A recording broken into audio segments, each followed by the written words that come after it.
Hello friend and dear student, आइए आप सबका स्वागत है अपने यूट्यूब चैनल मधु फार्मा पे। जैसा कि जितने भी हमारे बी फार्म 4 सेमेस्टर के जितने भी स्टूडेंट हैं उनका एग्ज़ाम बहुत ही करीब आ चुका है। तो जो आज हमारा बी फार्म 4 सेमेस्टर के सब्जेक्ट फार्माकोलॉजी फर्स्ट है उसके बारे में बात करेंगे। और बात क्या करेंगे, long short most important question with solution की बात करेंगे। और सबसे पहले हम स्टार्ट करेंगे जो यूनिट नंबर आपकी थर्ड है, यूनिट नंबर थर्ड जो pharmacology of drug acting peripheral nervous system.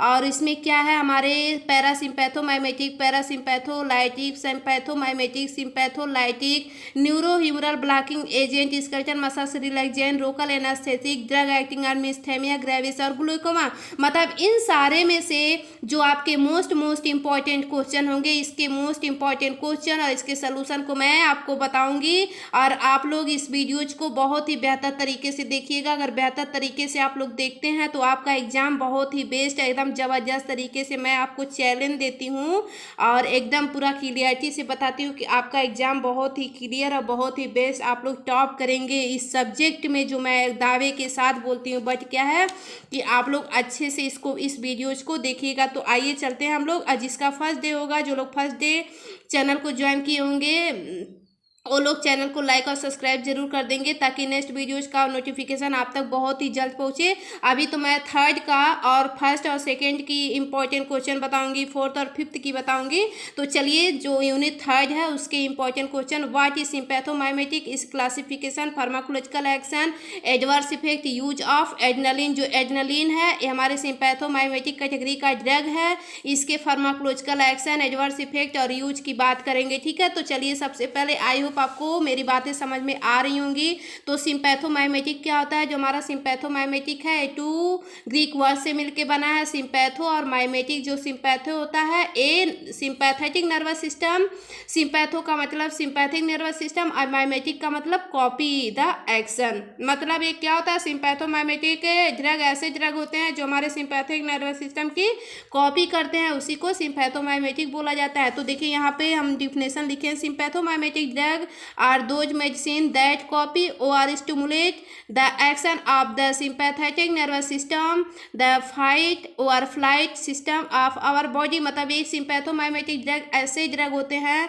जो क्या होते हैं, हमारे बॉडी में स्टिमुलेट करते हैं, कॉपी करते हैं। कि अगर हमारे देखिए ऐसे सामने ए क्या होता है, ए हमारे एक्सीडेंटल केस में बहुत ही मतलब एक्सीडेंटल केस में हमारा सिम्पैथोमाइमेटिक जो होता है उद्दीपित होता है। और उस टाइम क्या होता है कि जैसे फियर और फ्लाइट, मतलब उस टाइम क्या होता है कि देखिए सामने चाहे स्नैक है या हमारे कोई शेर हो गए, ठीक है, तो यहाँ पे हमारा पर्सन है तो क्या करेगा कि तो इससे लड़े या चाहे वहाँ से भागे, वही हमारा होता है सिम्पैथेटिक नर्वस सिस्टम या सिम्पैथेटिक ड्रग, मतलब इसकी यही वो होती है। ठीक है, अगला पॉइंट देखते हैं, these are those chemical agent और drug which copy the action of sympathetic nervous system. और ये हमारे ऐसे केमिकली सबस्टेंस होते हैं, ड्रग जो होते हैं एक तरह से केमिकल ड्रग होते हैं।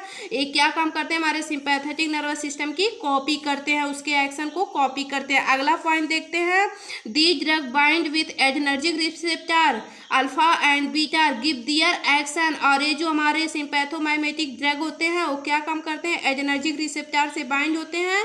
एड्रेनर्जिक रिसेप्टर अल्फा और बीटा होते हैं जो हमारे एक्शन को प्रोड्यूस करवाते हैं। जैसे एग्जांपल में हमारे एड्रेनलिन हो गए जिसको इफिनेफ्रिन बोला जाता है, नॉर एड्रेनलिन, नॉर इफिनेफ्रिन और फिनेलेफ्रिन ईटीसी, ये सब हमारे ड्रग जो होते हैं सिम्पैथोमाइमेटिक कैटेगरी के ड्रग होते हैं। ठीक है, तो आई होप मैं आशा करती हूँ आपको इतना समझ में आया। अब हम लोग आगे बात करते हैं सिम्पैथोमाइमेटिक ड्रग का क्लासिफिकेशन। ठीक है, जो हमारे सिम्पैथोमाइमेटिक ड्रग होते हैं वो इसका क्लासिफिकेशन देखते हैं, डायरेक्ट एक्टिंग, इनडायरेक्ट एक्टिंग और mixed acting. In direct acting में एड्रेनलिन, नॉर एड्रेनलिन, डोपामाइन, साल्बुटामॉल, और इनडायरेक्ट एक्टिंग में टायरोमाइन और कोकेन। ठीक है, और मिक्स्ड एक्टिंग में इफिड्रीन हो गया, स्यूडो इपिड्रीन हो गया। ठीक है, अब हम लोग देखते हैं फार्माकोलॉजिकल एक्शन। ठीक है, फार्माकोलॉजिकल एक्शन में क्या है, रिस्पिरेटरी सिस्टम पे मतलब अफेक्ट कर रहा है, जीआईटी गैस्ट्रोइंटेस्टाइनल ट्रैक्ट पे, कार्डियोवास्कुलर सिस्टम पे।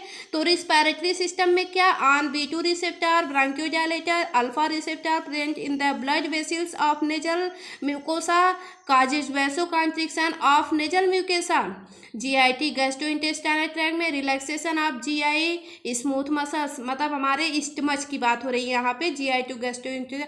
अब कार्डियोवैस्कुलर सिस्टम पे कैसे इफेक्ट डाल रहे हैं, इंक्रीज फोर्स ऑफ कॉन्ट्रैक्शन, हमारे हार्ट का जो फोर्स ऑफ कॉन्ट्रैक्शन है इंक्रीज हो जा रहा है, हार्ट रेट भी इंक्रीज हो रहा है, कार्डियक आउटपुट भी इंक्रीज हो जा रहा है। यूरिनरी ट्रैक्ट की बात करें, relaxation of urinary bladder, B2 and closure of sphincter, urinary retention, जहाँ से हमारे यूरिन पास आउट होते हैं वही जो उसका मतलब वही क्लोज हो जा रहा है। Eye alpha receptor, contraction of radial muscles of iris causes mydriasis, dilation of pupil of the eye. I hope आपको इतना समझ में आया होगा। अब हम लोग बात करते हैं थेराप्यूटिक इफेक्ट की। थेराप्यूटिक इफेक्ट में क्या है, ब्रांकियल अस्थमा हो गया, सॉरी फ्रेंड, नेजल डीकॉन्स्टेंट हो गया, डीकॉन्जेस्टेंट हो गया एज ए कार्डियक स्टिमुलेटर। अब हम लोग एडवर्स इफेक्ट की बात करते हैं। रेस्टलेसनेस हो गया, एंजाइटी हो गया, इंसोम्निया हो गया, ब्लड प्रेशर इंक्रीज, डायबिटीज हो गया। आई होप को आप लोगों को फर्स्ट वाला क्वेश्चन बहुत ही बेहतर तरीके से समझ में आया होगा। तो मैं आशा करती हूँ कि आप लोगों को बहुत ही बेहतर से समझ में आ रहा होगा, और आप लोग ऐसे ही चैनल पे बने रहिए और लाइक और सब्सक्राइब जरूर करिएगा, ताकि नेक्स्ट वीडियोज का नोटिफिकेशन आप तक बहुत ही जल्द पहुँचे। और आपको ये भी पता है कि आपका एग्जाम बहुत ही करीब है, इसीलिए मैं बहुत फास्टली आपको पढ़ा रही हूँ, ठीक है। जो सेकेंड क्वेश्चन है, define and classify skeletal muscles relaxant peripheral, write a note on pharmacological action adverse reaction of lidocaine. Skeletal muscles relaxant क्या होता है, they are also known as neuromuscular blocking agent, इसको न्यूरोमस्कुलर ब्लॉकिंग एजेंट के नाम से भी जाना जाता है। अब न्यूरोमस्कुलर ब्लॉकिंग एजेंट क्या होता है, these are those agent or drug which are used to block the neuromuscular junction and inhibit the contraction and muscles and causes relaxation of muscles. They are also known as skeletal muscles relaxant, इसी को ही skeletal muscle relaxant बोला जाता है। अब neuromuscular junction क्या होता है, it is the junction between the neuron and muscles in which neurotransmitter release from neurons and bind two receptor present on muscles and causes contraction of and movement. मतलब ये क्या है, हमारे प्री सिनेप्टिक न्यूरॉन्स होते हैं, हमारे post synaptic, ये हमारा पोस्ट सिनेप्टिक न्यूरॉन हो गया, ठीक है, पोस्ट सिनेप्टिक न्यूरॉन। और यहाँ पे हमारे न्यूरोट्रांसमीटर्स हैं, हमारे एसिटाइलकोलिन है, दोनों आपस में बाइंड होते हैं और एक्शन को प्रोड्यूस करते हैं। यूजेज क्या होता है, यूजेज में देखते हैं, generally used by doctor for relaxation of muscles during operation, used to improve symptoms such as muscles spasm pain, मतलब मसल्स के ऐठन को भी सही करता है। used as a alternate of anesthesia। अब इसका हम लोग मसल्स रिलैक्सेंट का क्लासिफिकेशन देख लेते हैं, स्केलेटल मसल्स के रिलैक्सेंट का। अब देखिए, पेरिफेरल हो गया, नॉन डिपोलराइजिंग हो गया, नॉन डिपोलराइजिंग ब्लॉकर्स और depolarizing blocker, depolarizing succinyl choline हो गया, और नॉन डिपोलराइजिंग ब्लॉकर्स में long acting, intermediate acting, short acting. Long acting में अल्फा ट्यूबोक्यूरेंस हो गया, डॉक्सीक्यूरेन हो गया, गैल्केमाइन ट्राईइथोडाइड हो गया, और इंटरमीडिएट एक्टिंग में वेरोकोनिमियम हो गया, शॉर्ट एक्टिंग में माइकोवेरियम हो गया, ठीक है। तो आई होप आपको इतना समझ में आएगा। अब हम लोग इसका फार्माकोलॉजिकल एक्शन देखते हैं। Pharmacological action of lidocaine. Lidocaine is a drug used as local anaesthesia to thumb pain, anti arrhythmia to treat certain heart rhythm problem, ठीक है। अब उसके बाद आगे हम लोग चलते हैं, मैकेनिज्म ऑफ एक्शन देखते हैं। Lidocaine block sodium channel in nerve membrane, this prevent nerve impulse conduction, so pain signal can not travel to the brain in that heart, it reduce abnormal electrical activity। अब pharmacological action हम लोग देखते हैं।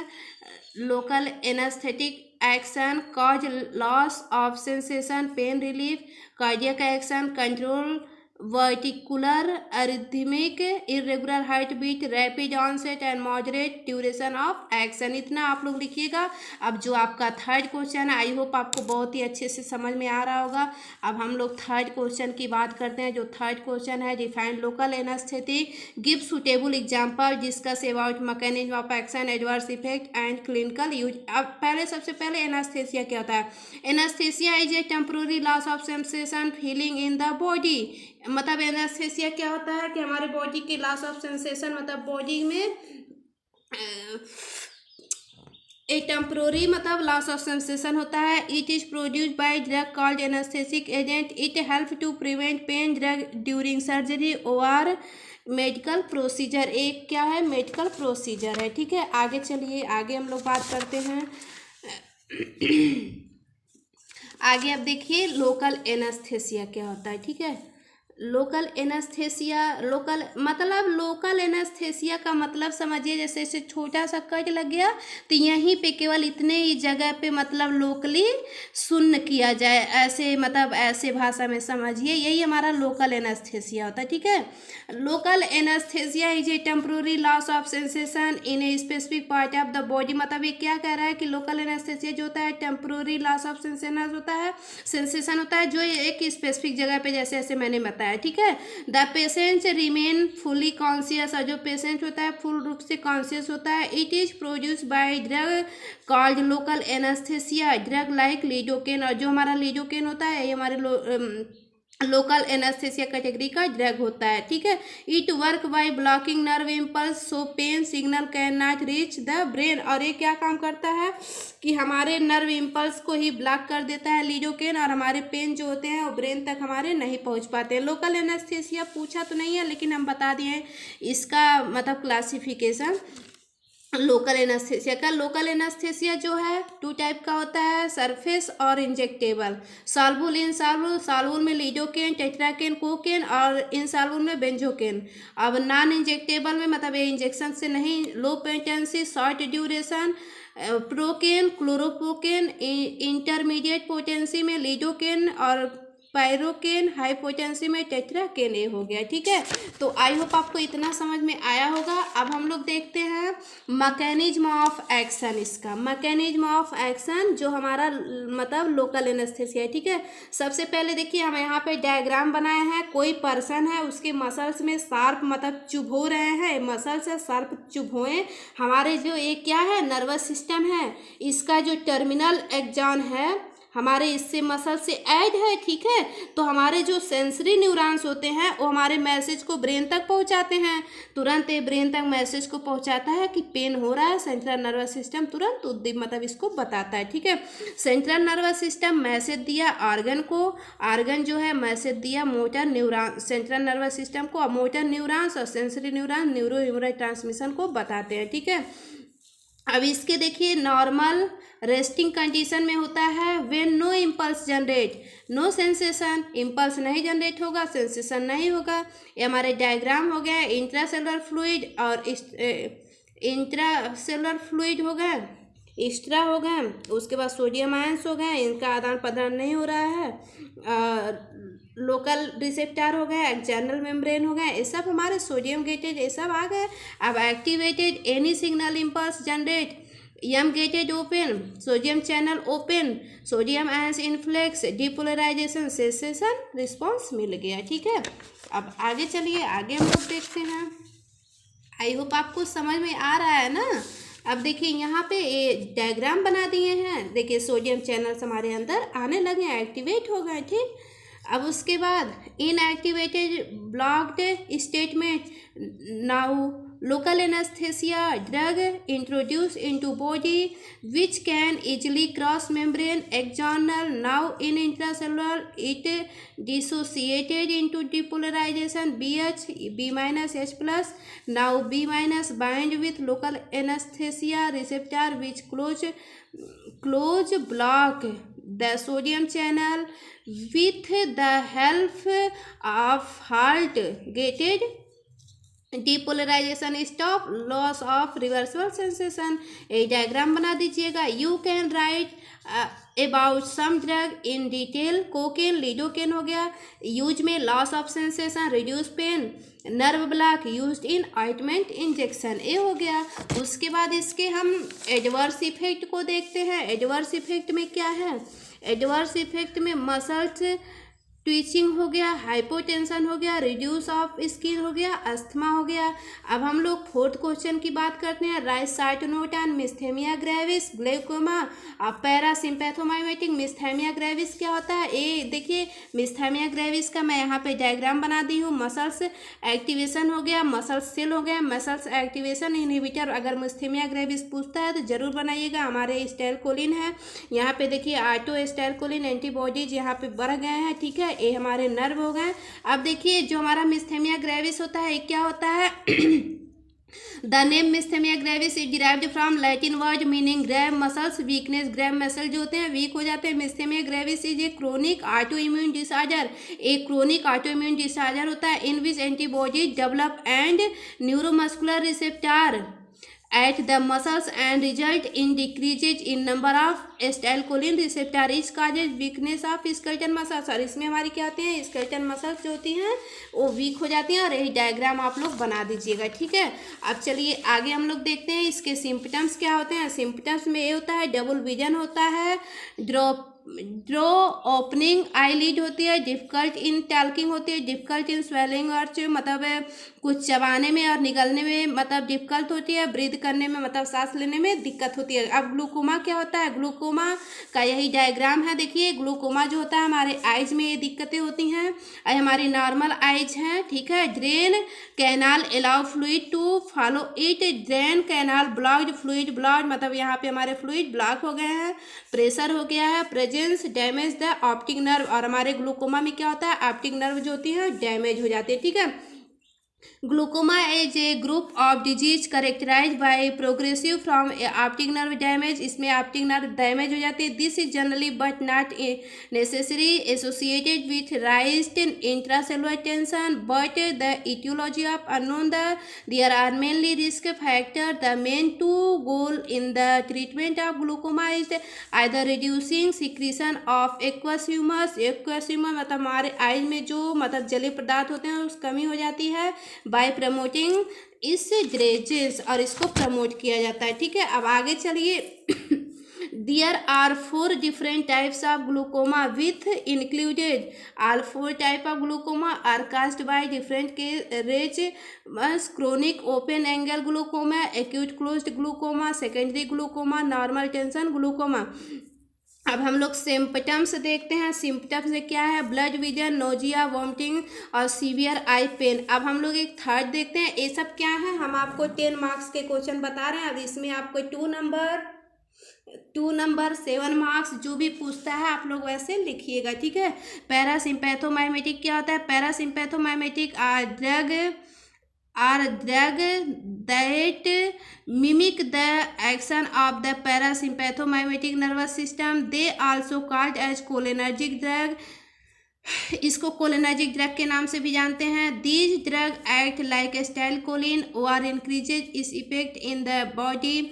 Cholinergic drug bind with their respective muscarinic and nicotinic receptor and show their cellular action. Symptoms क्या है? Slow heart rate, increase saliva, sweating, increase tearing. तो I hope मैं आशा करती हूँ कि आप लोगों को जो आपका 3rd यूनिट है बहुत ही बेहतर तरीके से समझ में आया होगा, और फिर जो बहुत ही बेहतर तरीके से समझ में आया होगा। Best of luck dear all student. मैं आप लोगों से यही आशा करती हूँ कि फर्स्ट बार मैंने फार्माकोलॉजी को पढ़ाया है, लेकिन मुझे लगता है मैं बहुत बेहतर तरीके से आप लोगों को समझा पाई हूँ। मैं जितना बेहतर से हो सकता है मैं उतना बेहतर से समझाई हूँ। तो आप लोग चैनल को लाइक और सब्सक्राइब जरूर करिएगा, और इस चैनल मधु फार्मा चैनल को लाइक और सब्सक्राइब करिएगा।